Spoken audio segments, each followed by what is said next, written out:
By now, you've heard that there's a transition coming. One aspect of that is that I'll be leaving my role here as senior pastor at Calvary and becoming the president of Johnny and Friends. Pastor Brian Howard has been affirmed by our elders that he indeed is the next pastor here. It's a great thing. I even go back to when I first, I probably was introduced to you when you were an intern, or not long after that, one of our elders' wives, I was in Costco, and she said, "Have you heard of Brian Howard?" And I said, "I'm not sure, that's familiar." And she said, "Oh, you got to hear him teach."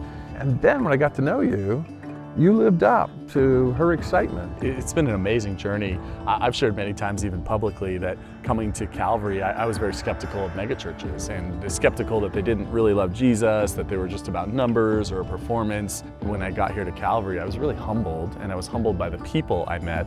And Pastor Shawn, that includes you. You were a man who loved Jesus and walked in integrity and loved the Word of God and knew this church and shepherded this church. And I think I was blown away by that and blown away by your leadership. And so really early on in the process, Pastor Shawn started bringing me in. This is probably in 2014, having weekly meetings, talking to me, listening to me, asking me questions about what was going on in high school and in the next generation. One of the things I remember was you came into the high school ministry and it began to grow. You've got such an evangelistic heart. Young people were coming to Jesus. And so I wanted to get to know who you were and understand your story. Calvary in Brian Howard, in my estimation, is getting someone who walks with God, someone who has wisdom beyond his years. You are a good team leader. If there's a fourth thing, it would be you articulate well, not only in your preaching, but in writing. You help do so much in writing the 2030 Vision booklet.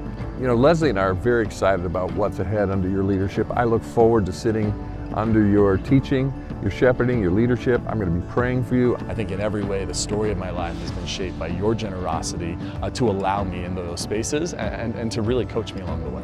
Thank you for being the man of God you have been, and for you and Leslie and the sacrifices you've made over the last 16 years. I know Calvary is in a wonderful place and has a bright future because of it, and I think we're all looking forward to the celebration of your ministry in the days to come and to honor what the Lord is doing in this place at Calvary. Thanks.